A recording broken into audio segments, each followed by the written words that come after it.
Good evening, board member, Ms. Benavides, Ms. Morales, Mr. Garza, and district staff. The time is 6:01 p.m. on this, the 14th day of May 2024, and I call this board workshop of the United Independent School District Board of Trustees to order. The following board members present: Elisa Oliveros. Let the record show that there is currently not a quorum present. So let the record show that this workshop has been duly called, that notice of this workshop has been posted in accordance with the Texas Open Meetings Act. Agenda item 2, if we can all please stand for the Pledge of Allegiance. I pledge allegiance to the flag of the United States of America and to the republic for which it stands, one nation, under God, indivisible, with liberty and justice for all. On the Texas flag, I pledge allegiance to thee, Texas, one state under God, one and indivisible.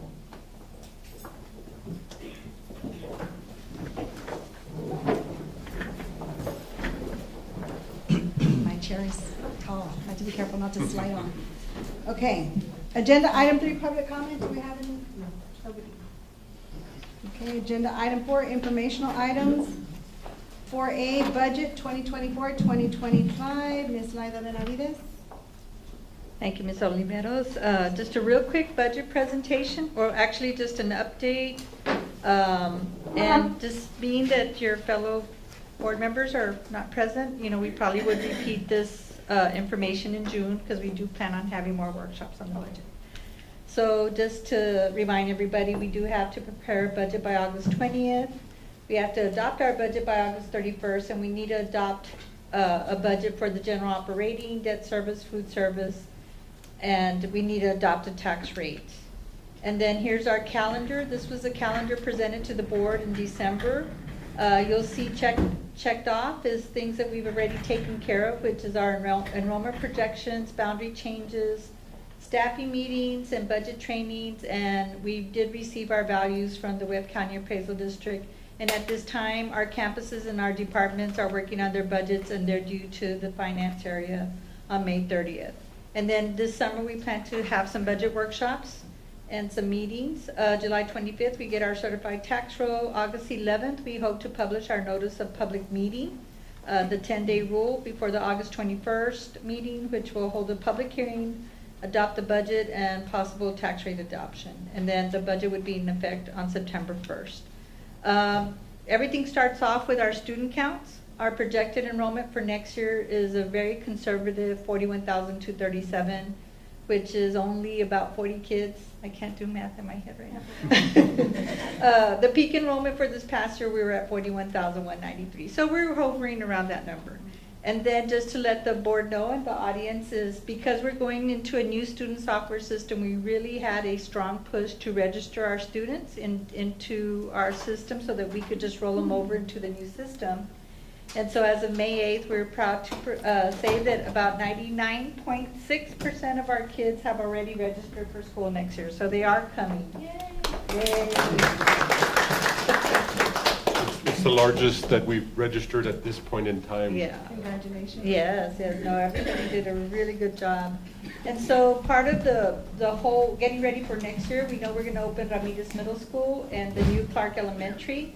We did have boundary changes, which you approved in December, and for Ramirez Middle and Washington Middle.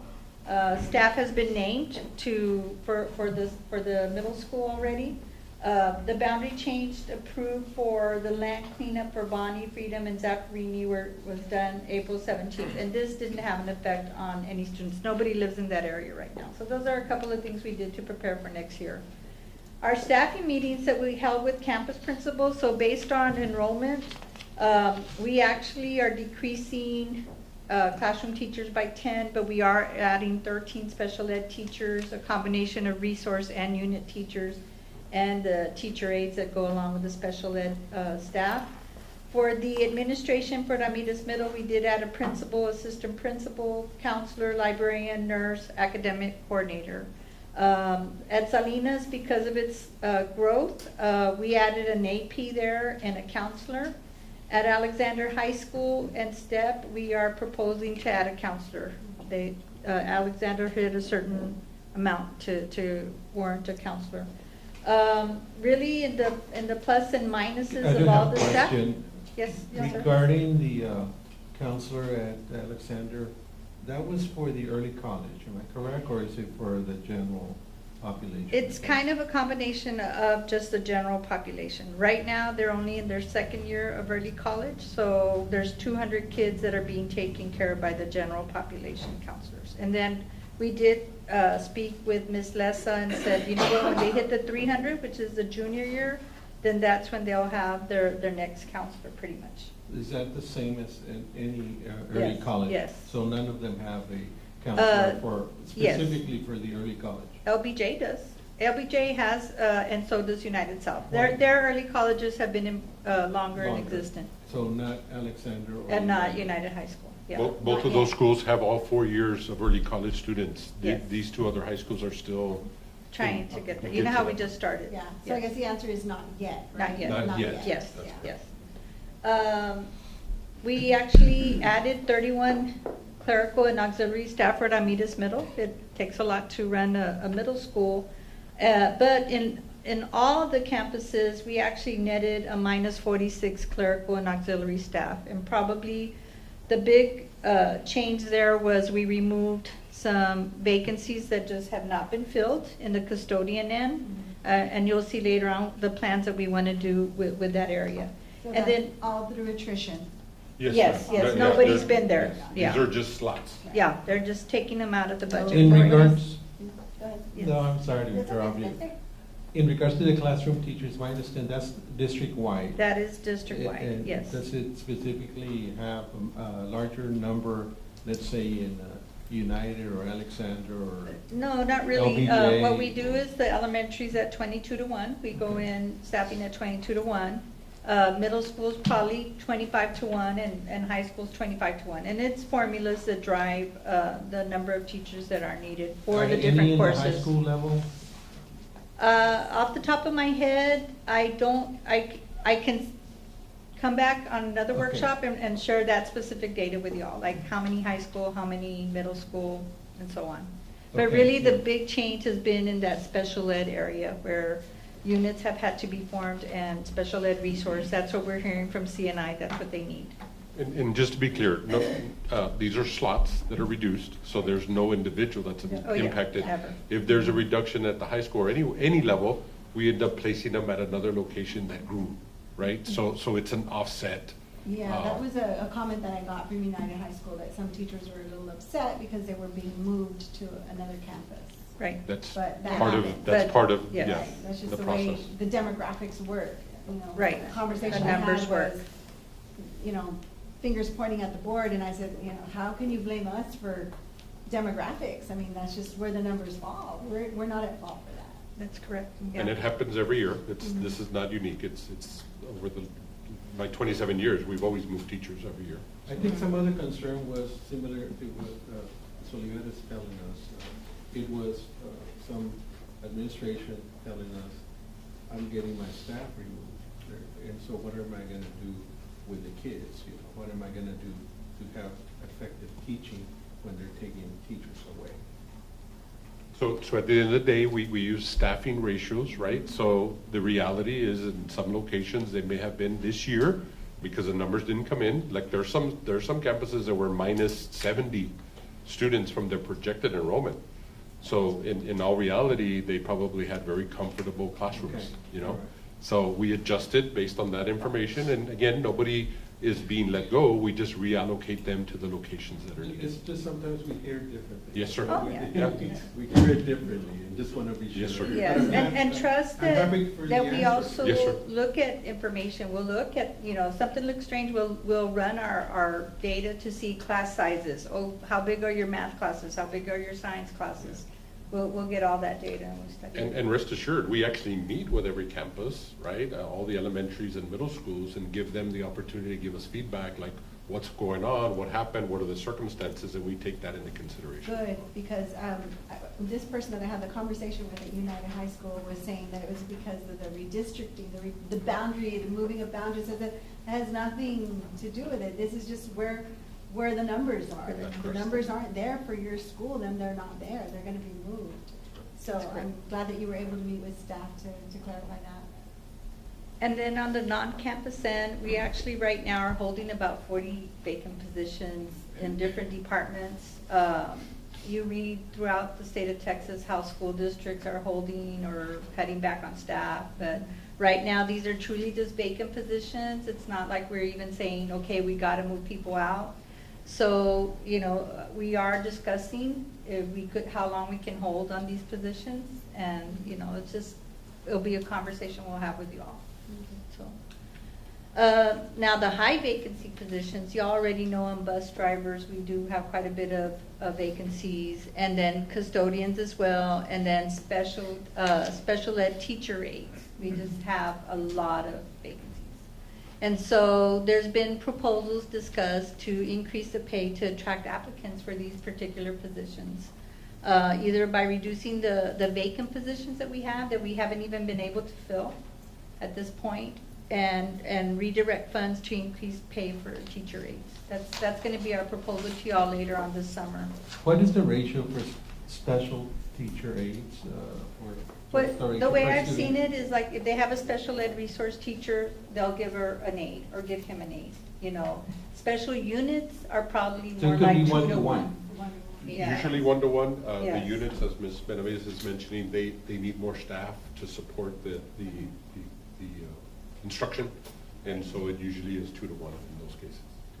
But we just can't hire them. It doesn't, we can have 127 vacancies, we can't No find them. applicants. Yeah. Yeah. A lack of applicants. Yes. Yes. So there's also been a lot of talk across the state and the nation, right, that ESSER funds are running out. And so our ESSER funding cliff, this is where we are 3 years later. We still have about 16 nurse aides that we're going to keep until attrition, you know, they leave or, you know, we find a position for them. But right now we're going to propose to move them over to our general fund. There's 7 other positions that we would be moving to the general fund, and then 6 others that are being moved to federal grants. And then we have ESSER funded instructional software, and there has been a teacher usage survey completed in which administration is gathering the data. They're going to rank the softwares that should be kept, which ones are used more by, and these were actually surveys completed by the teachers themselves. Okay, good. So it's really good data that Ms. Lessa and her staff have put together to really determine, okay, this is the software they are using. So we'll determine the funds that are needed to continue some of these, the more popular, most used, most impactful software. Just to add also for the public's benefit that this board was committed to keeping our ESSER staff, the people that were funded through ESSER, y'all were instructing us to make sure that we made a place for them in our budget, so we've committed to that as well. Oh, everybody has been accommodated, right? Yes. Yes, ma'am. Yes. And then I was going to pass the mic over to Sam real quick if he can just discuss the Yes. budget allocations. Yeah, just to continue on, Ms. Oliveros and Mr. Castillo, the Division of Finance, we continue with the budget calendar, we're on track. The budget calendar we presented to you, if it wasn't this last meeting, the meeting before, we're on track, we're meeting with departments. We started with a policy of as needed, but now we're just gonna schedule and make sure that we meet with all of them. That is ongoing right now. We did not decrease anybody's allocation. That sounds like good news, but the flip side to that, we did not increase anybody's budget allocation either. So hats off to the departments and the campuses because they're working with pretty much the same money they've been working with for a few years now. We hope in the near future, once we get funding from the state, that we can change that and add additional allocations to the departments. But for now, we're operating as is, and we haven't received too many concerns. The ones that we do, what we do is as we get into next year's budget, we start looking at line items where we may have some savings, and we start helping out the campuses department as they call in for the needs when they start facing them in next year's budget.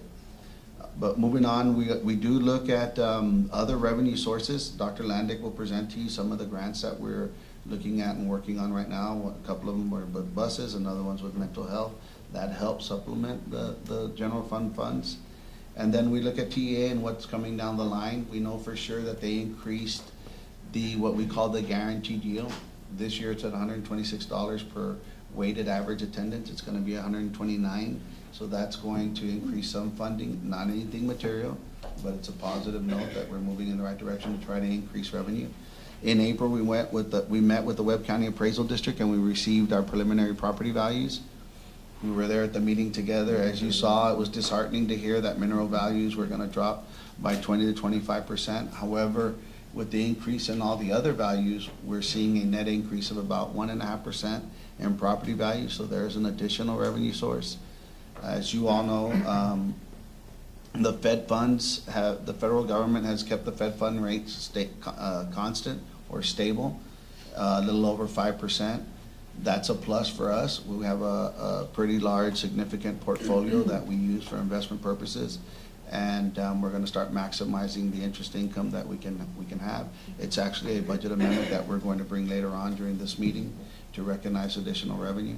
So we're trying to overturn every leaf, look at every hallway and try to see what we can find when it comes to revenue to help the district out. Because if you remember this year's budget, we adopted a $9.5 million deficit. To finish out, so I can go there. To finish out for what we're going to do the rest of the year, well, we're going to plan on some June workshops. That's when we'll really get into the numbers. We'll start prepping for the July final property values. I will tell you this though, they were pretty confident at the County Appraisal District that these will be very, very close to final numbers. So we don't see any significant changes then. And then we have to present the budget to you all on August 21st. Because like Ms. Benavides says, it has to be adopted by August 31st. So presented at the regular board meeting. We will post it as required by law 10 days before that, by August the 11th, in the paper and on our website. And then we will be adopting a tax rate to support that budget. The good news this year with the tax rate compared to the last year's budget, we had to wait to almost up to the last hour to find out what the state was going to give us as their average tax rate. They call it the MCR, the maximum compressed rate. And from there, districts calculate what their tax rate can be, how it can grow or how it has to decrease. They've already released it. I'm going to consider it preliminary because they can change their mind when they have to or when they need to. So we've already calculated that, and right now on the general fund side, we don't anticipate any changes in the tax rate. And with the 1.5% increase in property values, that'll generate a little bit more revenue. But again, in June, as we get closer to crunch time, we will have better numbers, more solid numbers, hopefully near final numbers, and we'll be presenting the budget throughout these workshops that we're planning in June. How much is that 1% increase in projected? In the property values? Yeah. Okay, in property values right now, preliminarily, it's probably going to bring in a little under $1 million. I wish it was a little under 2 or 3 million, because as you know, we need that the $9.5 million deficit. We're trying to catch up to that. But it's a step in the right direction. Again, as I said, now that the Fed fund rates seem to be solid, we will take our time with investing under the Public Funds Investment Act guidelines. We're projecting, again, you'll see us increase interest revenue, so we'll take a hard look at interest revenue. We'll study the market a little bit more for next year. We might anticipate a few more, maybe several $100,000 more in interest revenue. And then again, the other line item that we were discussing was the guaranteed yield. That can also bring in $1 million. So as we start hitting these little pockets, nothing is going to save the day and bring us the $9.5 million of deficit that we have now. But we start making it smaller and smaller and a little bit more bearable. And then as we get through these workshops, we'll listen to the board, we'll listen to the community, we'll listen to the administrators in charge, and we'll do whatever it takes to try to present a fair and hopefully get it a lot closer to a balanced budget. All right, any more questions? We're good? All right, so we're done, Ms. Benavides? Yes, Madam Chair, if I may just make a quick announcement for the record, Trustee Molina was unable to make it to the workshop due to a work commitment. Okay, and then we have for the record, Mr. For the record, yes, Trustee Castillo did enter at 6:04. That's not here. All right. Moving on, agenda item 4B, upcoming grants to be submitted on behalf of the district. Good evening, Welcome. board members. Good evening, employees and stakeholders. My name is Dr. Edie Landick. I'm the Director of Grants Administration.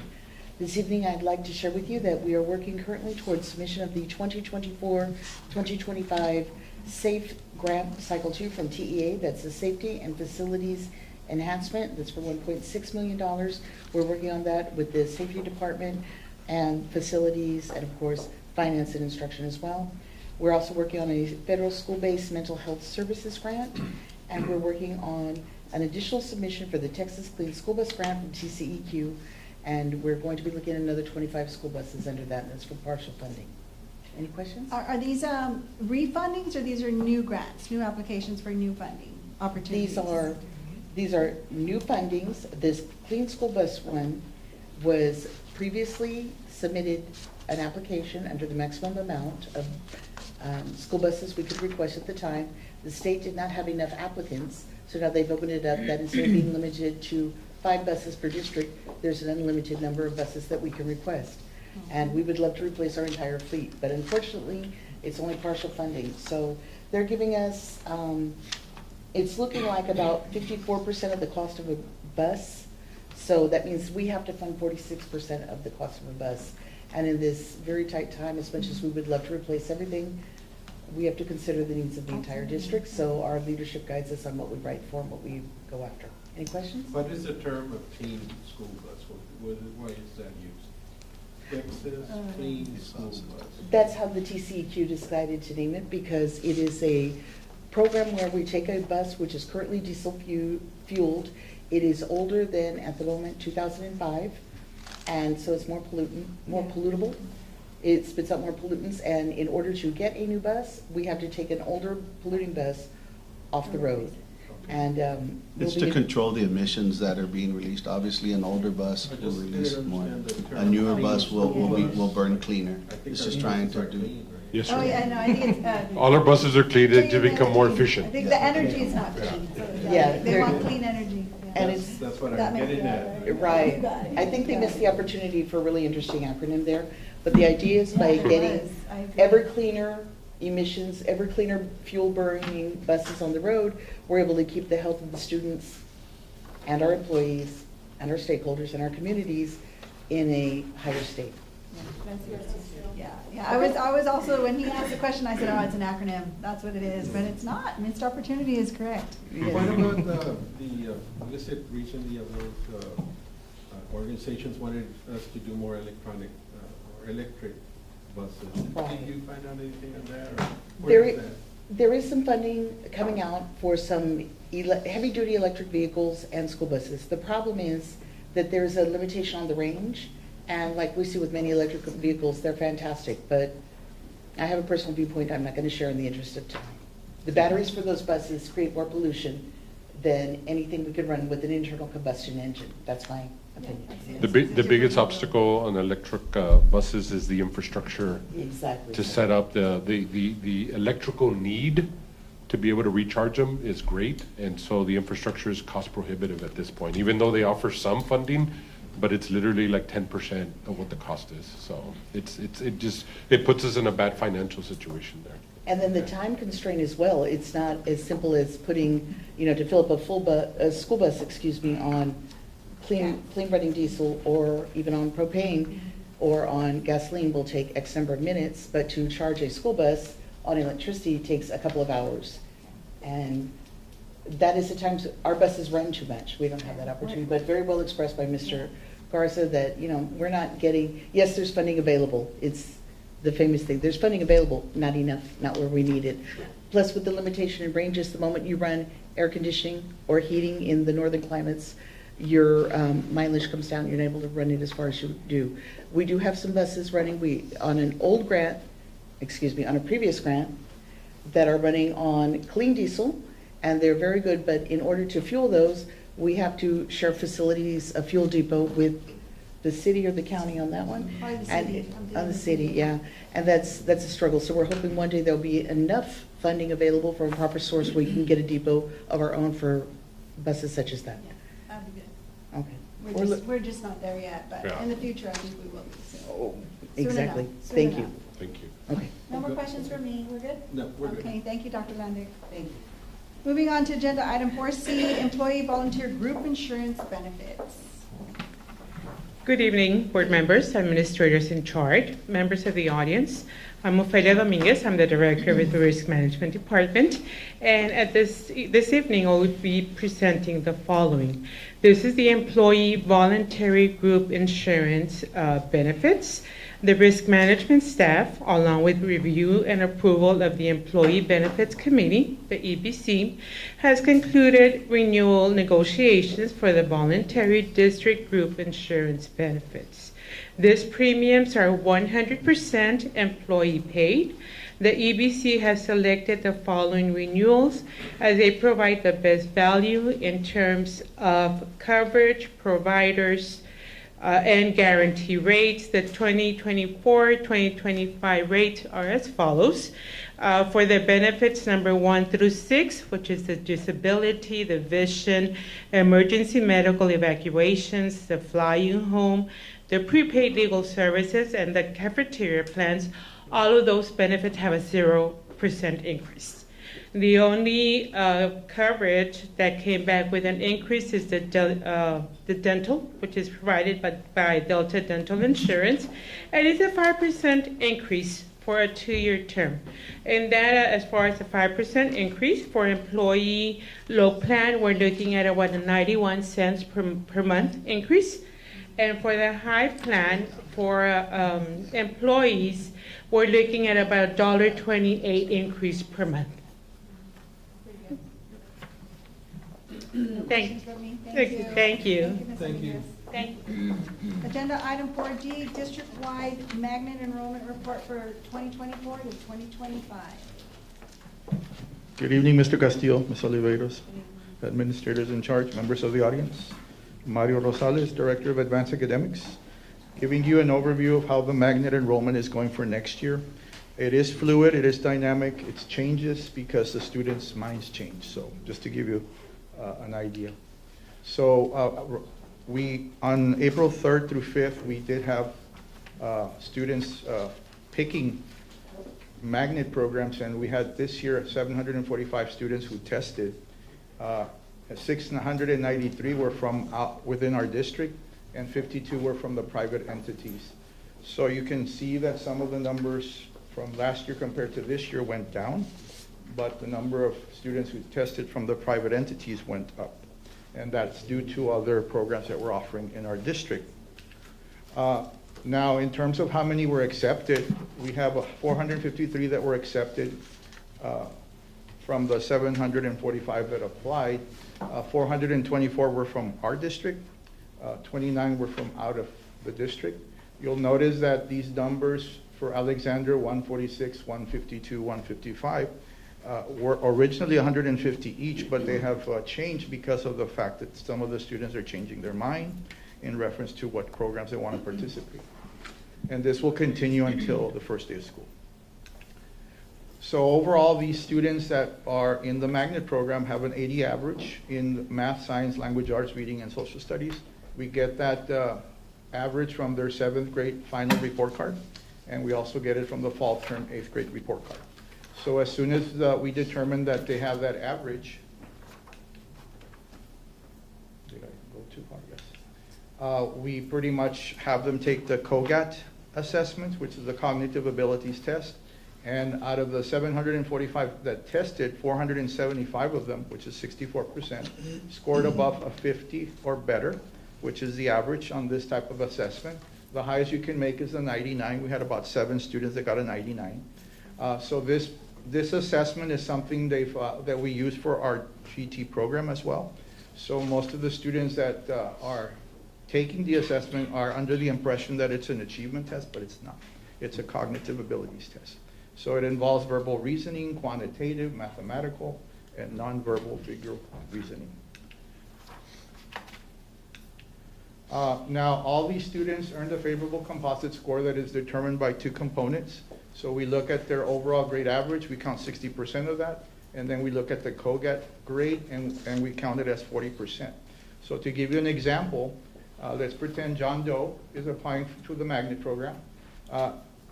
If we take the grade point average of John Doe at 60%, that's 60 points if he has 100 average.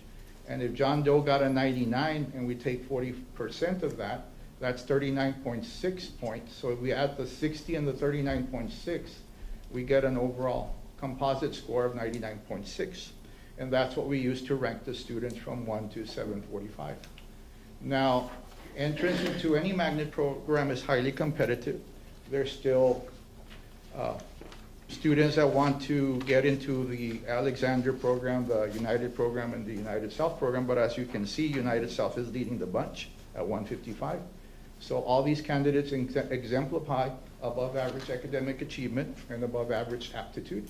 And the evidence supports applicants' commitment to a specialized field of study. For Alexander, it's health, for United, it's engineering, and for United South, it's business. So just to give you an idea, April 3rd through 5th is when we had those phone calls. We made about 570 phone calls. After 570 phone calls, we have what we showed you. The acceptance deadline was May the 1st to each magnet program. And the parent meeting is coming up this Thursday. And that meeting is to just give them an idea of whether they're going to want to attend that program. And of course, some of them might change their mind again. So just to give you an idea, we did send 173 non-acceptance letters for those that didn't get the phone call. And of those that were offered a program, we had 119 that declined. So in essence, that's pretty much what we have as of April 24th. And again, it's changing. So thank you very much. Thank you. I did have a question. Yeah. So you said that United South had the highest number of students, As of now, yes. meaning that That they are they had enrolled? yes, that they had originally selected Alexander High School magnet, for example, and now they changed their mind that they want to go to United South High School. So is there a ranking as to which Yes. magnet is The one one that is more sought after? fills up first. Well, the one that's sought the most? Is Yes, it's usually Alexander and United. This year it was United, then Alexander filled up, and then United South. But then as you can see, the numbers have been changing. So now it's United South that's pretty popular. So the way you do it is you get like your top scorer, you call them and say, which one do you want? Correct. And then they pick. Yeah, they already have their mind set up on which one they want to go to, but we just want to verify to make sure that the parents are in agreement with what the students selected. I think it's Thank we you. should do that. Appreciate it. To make Thank sure. you, Mr. Gonzalez. Okay, moving on to agenda item 5A, monthly disbursements.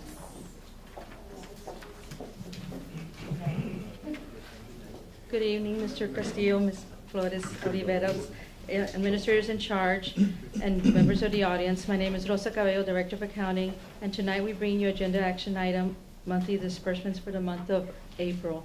Do you have any questions in regards to the disbursements? No, I don't have any questions. No Okay, questions. thank you. All right, thank you, Ms. Cabello. Moving on to agenda item 5B, budget amendments. Yes, Mr. Oliveros, Ms. Oliveros and Mr. Castillo. The Division of Finance is bringing you, you'll see two budget amendments. One is coming from the general fund and the other is coming from food service. The first one in the general fund, as I mentioned to you during the budget update, we are real confident that we're going to actually exceed what we budgeted in interest income by $1,150,000. And our SHARS program with the students of the services that we've been providing, we've seen an increase, and we're projecting about $906,000 more in that particular revenue line item. So we're projecting $2,056,418 more in revenue. However, when you adopt a deficit budget, obviously at some point you're going to need to cover those expenses. So for now, we would like to cover these expenses. The first row is Function 13, it's for staff development. We have been getting together with Human Resources and researching the TEA coding guide. And we have employees, they're I forget the exact title of coach. Academic coaches, yeah, academic coaches that we felt fit the definition of being coded in 13 rather than 21. So you can see that's a wash. We're moving them from code 21 into function 13. The other three functions, 52, is the overtime that's being accumulated with all the student events that are happening through the district for the police department. That we're projecting they may be over budget by $390,000, so we want to increase that line item. The function 53 is data processing. This is also a coding thing with TA. They're updating and being more specific with how they want certain expenditures coded. So we're coding some softwares and some analytic works into the data processing from function 41 into 53. So we feel that we may need $365,716 more. And then athletics, it's a good number. It's $1,300,000. but athletics has really skyrocketed, especially with the success that we're having. It requires us to travel more, and mainly when we travel, you saw the vacancies in bus drivers, so we're having to contract that out mainly through charter buses, and charter buses are not cheap. So it's catching up to us, and so we're gonna have to add about 1.3 million. However, we made this budget amendment balance with the additional income that we're projecting to have in revenue, so this has no effect on fund balance. I had a question regarding the athletics. Is it, where do they get their funds to do that travel, since they've been very successful in the? It's from the general recent- fund and how we General, allocate. it's not from a campus budget or No, sir. anything like that? No, It's sir. from the general fund? No, sir, and it's allocated to the athletic department. Yes, they're the ones that handle the travel for athletes. And I have to say, we want to congratulate Alexander High School. They're still in the playoffs. They're going into the third round. They start playing this Thursday.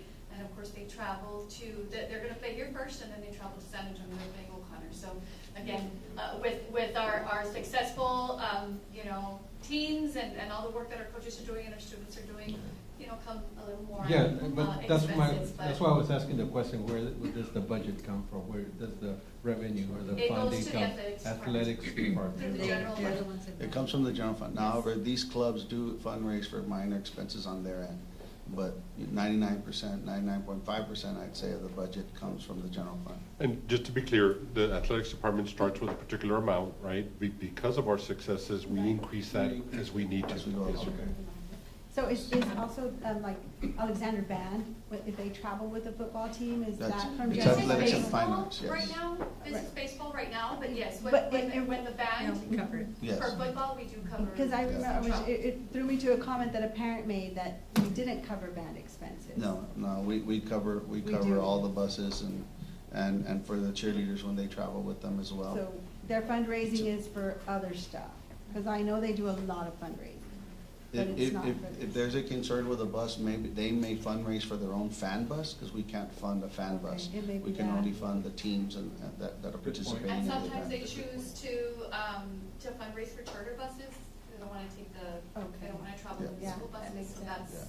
that's something that the campus chooses to do. Okay, because that comment, when you mentioned that, it just I reminded think me of a it's to the comment. football games, so typically for yes, the you're football right, games, yes. the band, the out-of-town games, I think they were selecting two out-of-town games, if I'm not mistaken, this year. So if they go to And I any know other that- ones, they pay that on their own. If they choose to go to additional out-of-town games, and usually the football boosters, depending on how strong the football boosters are at the campus, because they want the band there, Mhm. they sometimes also cover the expenses. But the other thing that I was gonna mention, and we're looking at, of course, we wanna continue to support the number of trips that they get to go to out of town to support our football teams, but we do have some bands that, have grown. So we wanna continue to support, those, Yeah, that I think attendance at the you're out-of-town right. The games. comment was that from the campus to, let's say, the SAC, football players are transported, but not band members. Is that the case? Everybody is. Everybody is? Okay, I'm Transported. trying to It's the get my- out-of-town games, I think Yeah. the out-of-town Must games. be. Okay. The out-of-town games were concerned because they won. This year, a lot of our teams had to travel, Mhm. and so they would choose two, but some of our campuses had to travel a lot more than the two out-of-town games. It just depends on, where their schedule landed this year. I mean, we have enough of our buses and drivers to do any local event. That's not an issue. We may be getting there late because we're doing routes, but when it goes to out of town, then that's where we have a little bit more difficulty, so. Yes, sir. Oh, you're next? Yes. Okay, Well, you're, okay, all right. part of the- Okay, thank you. budget It's the next budget All amendment. right, the next one, where are we? Okay, so It's agenda in the item same, 5C. No, yes, it's it's in the same. It's in the Oh, it's the same one? item, Okay, yes. okay. You threw me off. Under Threw me Child off. Nutrition Sorry about Program, that. That's okay. DA 2405. Good evening, Board of Trustees, co-administrators in charge, administrators, and members of the audience. We bring to you tonight for your consideration Budget Amendment 24-05 for the Child Nutrition Department. This is to reallocate funds in Function 51 from Function 52 due to a reporting change in GAFB 87, accounting and reporting of leases in the amount of $14,000 to be accounted for in the Child Nutrition Fund 101. We had some extra money in the supplies and materials line item in Function 52, and we're moving it Function 71 to cover the leases that need to be accounted for in that function from now on. There is no effect on fund balance. No questions from me, Mr. Garcia? We're good? Thank you. No question. Thank you. Okay, moving on to agenda item 5C, property tax refund for the month of April 2024. Ms. Madrigal. Good evening, board members, administrators in charge, members of the audience. I bring to you the refund for board approval for the month of April. We have just one for $698.67. It's an overpayment. The account is paid in full. There's no loss of revenue to the district. No questions from me? No question. Thank you. Thank you. Moving on to agenda item 5D, low attendance waiver for the district. Was that twice? Waiver for the district for the date of April 8, 2024. You got it? Okay. We're recommending that the Board of Trustees approve the low attendance waiver for the district for the date of April 8th, 2024. Our district or any district or campuses may request a low attendance waiver for a day when school was held, but attendance was at least 10 percentage points below the overall average attendance rate for the district or the campus from the prior year. UISD was open for instruction on Monday, April 8th, 2024. However, due to the eclipse, UISD experienced a 70.14% attendance rate. We had a previous year rate of 93.10, which is a difference of 22.96. So we would like the board to approve this waiver for us to submit to TA. And they're going to accept it. Before they were like, we're not going to take any waivers for the eclipse. But then I think they got enough calls. All over the state. Yes. So we'll be submitting it once y'all approve it. Thank you. All right. Moving on to agenda item 5E, adoption of health self-insurance resolution. Good evening, once again, Ofelia Dominguez, Director of Risk Management Department for the record. And I have 4 items to present to you right now. The first one is the adoption of the Health Self-Insurance Resolution. And this is based on Texas Education Code 22.08, Board Resolution acknowledging financial obligation of the district employee group self-insured health insurance. It is projected that board contributions and employee contributions will be sufficient to cover all costs of the district health insurance plan. The resolution guarantees the premium coverage.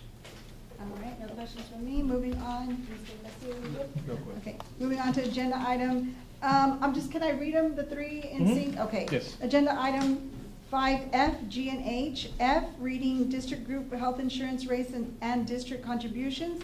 G, reading district provided life insurance rates. And H, reading annual renewal of district workers' compensation insurance program. Ms. Dominguez. Yes, the thank floor. you. Mhm. Regarding the health insurance rates, it is recommended that the United ISD Board approve the district group health insurance rates and district contributions. The Employee Benefits Committee, the EBC, and administration has concluded a review of the district's self-insured health plan and is prepared to make the following recommendation. For board approval, no change in premium contributions at this time from the district nor employees. Okay, plan effective 9/01/2024 to 8/31/2025. No changes to the employee contributions and no changes to the plan coverages. All right. That's good. We do want to thank the board for always supporting our employees with our health plan, which is actually one of the better ones, certainly around the state. Available. Very much Yes. so. And sometimes when the rate's not changed, the plan is changed. Right. So it's good to know that there was no change. No changes at this time, And yes. thank the committee for their work. Yes, in thank you doing all very that. much. Thank you so much. Okay, It's actually moving. very big, it's very big. I know we're just kind of making light of it, but that's actually really It's big. Yes, yes. Yeah. And the next item, it's the district-provided life insurance rates. And the risk management staff and administration, along with the Employee Benefits Committee, the EBC, has concluded a review of the district-provided life insurance and make the following recommendation for approval. The company is issuing no increase in cost to the district. It's a 3-year guarantee rate. The provider is Sun Life Insurance, and this is for the $25,000 life insurance coverage provided from the district to all full-time employees. That's for like funeral expenses. Exactly, yes, ma'am. This is a 3-year, This is a 3-year guarantee, yes, sir. starting This plan year, which is 9/1/2024 to 8/31/2025, and continuation for the other 2 years. And if I may add also, 25,000 is very generous. Yes, it is. Yes, it is. And unfortunately, when we do see the claims, yes, it's something, Very generous. yes, very generous, and thank you to the board members in the district. Thank you to you. And my next item, it's the workers' compensation. And staff has finalized renewal proposal and recommends that the board approve awarding the workers' compensation insurance to TPS. They offer a renewal premium of $2,518,857, which is an increase of 1%. 25,343 compared to the current plan year 2023-2024. This is a 2024-2025 rate. As we know, the workers' compensation gets audited. It's always a year behind when we finish. And we're very happy to inform, the company actually just informed us that for the 2022-2023 payroll audit, the district will be getting $252,983 refund, which is very good. Throw it in the Yes. budget. So we're very happy with this. It's already spent. Right. Yes. Thank you. Yes. Thank you so much. Thank you. Thank you. All right, then, moving on to agenda item 5I, awarding bids, proposals, qualifications, and extensions. Good evening, Ms. Oliveros and Mr. Castillo. Cordy Jackson for the record.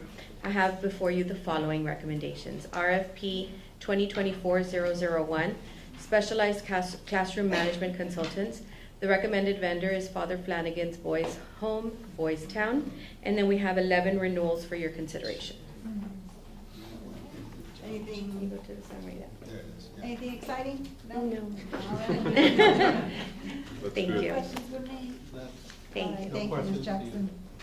All right, moving on to agenda item 5J, disposition of mobile learning device, MLD, to students graduating December 2023 from United High School, United South High School, Alexander, and LBJ. Yes, good evening, Ms. Olivero, Mr. Castillo, administrators in charge, and members of the audience. This time, we're bringing before you a recommendation to dispose of something that already happened, but that the board has done in the past. This is the first time that it happens for the December graduates. So to read the item is, we're asking for approval to dispose of mobile learning devices to the students graduating December 2023 from the 4 high schools. And these were disposed through selling them to the graduated students as per the MLD guidelines. At a very low cost? I believe it's $20. $20. Yes, ma'am. And do expect us to be back again in the summer with the summer graduates, but we do it after the fact. So we will probably bring it around July or August, more or less. For the May graduate. I wish we could Yes, just sir. gift it to them, but we can't legally. I mean, it's right? symbolic, Yeah. the money that we ask for is symbolic, really, Okay. so. Thank you. Okay, moving on to agenda item 5K, sell or disposition of salvage furniture and equipment. Yes, ma'am. This time we bring before you the recommendation to dispose of salvage furniture and equipment through auction at a future date to be named. And the list of items is attached. Thank you. No questions for me? Mr. None, Garcia? no questions. All right, thank you. Thank you very much. Okay, moving on to agenda item 5L, adoption of science K through 12, KATE, is that what y'all call it? KATE, technology applications and personal finance, literacy, and economics. Yes, good evening, members of the board, administrators in charge, and staff. Yeah, we bring in before you a list of publishers and material that we had an adoption hearing for in earlier in the year. We kind of identified those publishers that were presented and reviewed, and the following are described in our action item agenda. I can read them, or No, I don't have any questions. I don't know if Mr. Castillo does. Good. Okay, we're Thank you. good, thank you. All right. All right, moving on to agenda item 5M, instructional materials, antiques certification board. Yes, good evening again, Mike Barron, Support Services. Yes, this item's a form we bring before the board on an annual basis. It's submitted and asked for your recommendation for approval. It's something that TA asks of us to do every year. It kind of identifies and outlines the material that we're utilizing or are going to utilize. And then the form is needed to be submitted in order for us to order the material. No questions with me? No questions. We're good, Thank you. Mr. Barron. Yes. Appreciate you. Yes, ma'am. Moving on to agenda item 5N, board travel for the month of May 2024. Who wants to do the dangerous task? Mike's name's right. Yeah, so this is just a usual submittal whenever there's a board travel that's going, so we do ask for recommendation for. Well, I do have a comment to make, because I did read on social media that I believe that it was recommended that we get rates at a government rate, and we're not a government entity, we don't qualify for those rates, is that correct? I mean, usually what happens is that we book, normally, well, first of all, that particular location, they have rates that they set for, these They're are set. conference rates. Right. These are actually conference rates, so, and again, we're limited with the actual location and the space that's available. But at the end of the day, you know, it's every school district in Region 1 is attending this particular facility. In the state of Texas. Yes, ma'am. Correct, it's So- not just United ISD. That's correct. Yeah, so I work for Webb County, and when we travel, I tried to get government rates. You would think that a government entity would qualify for government rates at a hotel. Sure. And you have to be a federal employee to get those rates. So United ISD would definitely not qualify for those rates, just for the record. But yes, we don't need to, oh, we're not. No gonna action approve right it. now, well, it'll be in the board meeting. Okay. I appreciate what you said, and I want to say the same thing, that when I travel, most of the time when I work with the state government, we go where we're told. Yes, sir. basically, Right? So Yes, sir. If the state had allocated certain rooms for a particular purpose, that was the best. That is rate correct. We were getting. That is correct. I think this is similar in the sense that it's a region area. Yes, sir. right? Area 1? Oh, it's Region 1. Region Yeah, one, Region yeah. one. Yeah, Region 1. So they've already negotiated the rates already. And then the other thing for the public to be aware, these are requirements for you all as school board members to get your continuing education credits. So these are what the state requires of you to continue to get that information so that you can continue to serve on the board. Right, we're mandated to That's have correct. these CEUs. Right. So, yeah, so hotels are not in the business of providing a free service. They want to make their profit. So they've already, like you said, negotiated the lowest price that they can afford to negotiate for the people attending the conference. We have nothing to do with selecting the site. I believe, I've been on the board for 10 years, and this conference has been in existence since I've been on the board. And before. And before, I was gonna say, and I'm after. sure even before I was on the board. This particular site, you know, we didn't pick, let's go to the beach. I'm not traveling, by the way, but we have no choice in what the location is. Just because it's at the beach, we're being criticized for that. We have nothing to do with the location. We're just told, this is the training, this is where it's located, this is the hotel rate. You're either going or you're not going.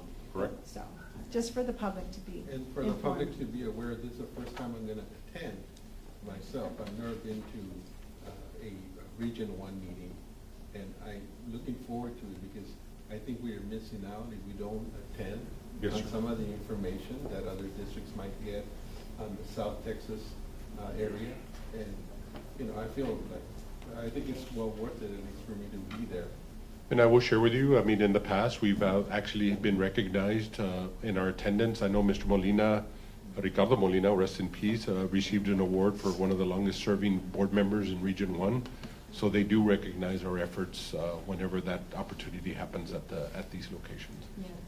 Well, obviously, I'm not there yet, but at the Yes, same sir. time, Yes, I sir. feel like I'm comfortable to know that if this is gonna be helpful, and it is for our service hours, and we Yes, sir. have to provide, you know what, I mean, if they would have it here in Morelia, I'd be attending. Absolutely. Yeah. but I guess we never get the chance to have it locally, or I'm not sure why the region always wants to have it there. Maybe they already have a special rate, but, you know, Yes, sir. I wouldn't mind going somewhere else. Yeah, no, same here. And it is a very informative conference. I have attended. I'm not able to attend this time, but it's very valuable for board members to attend these workshops. It helps us be better board members. So, just for the public's information. Moving on, agenda item 5O, request from board members in regards to use of Board of Trustees discretionary funds for various projects and campuses. Another comment I'd like to make to the public. When it comes to discretionary funds, we abide by every single accounting law that exists for a school district. It's not like if we're handing out dollar bills to whoever we want in the community. These funds go directly back to the campuses. And correct me if I'm wrong, you know, we're not, nobody's making a profit off of this. It allows a board member to help support a campus with whatever project wasn't included in the budget. So just for public knowledge, it's not us throwing dollar bills up in the air for everybody to grab. Yes, ma'am. Okay. So just what's in the packet is what we're recommending for approval. All right. And I guess we're done. Yes, ma'am. All right, adjournment. Thank you all Thank you. very much. Appreciate Have a it. good evening.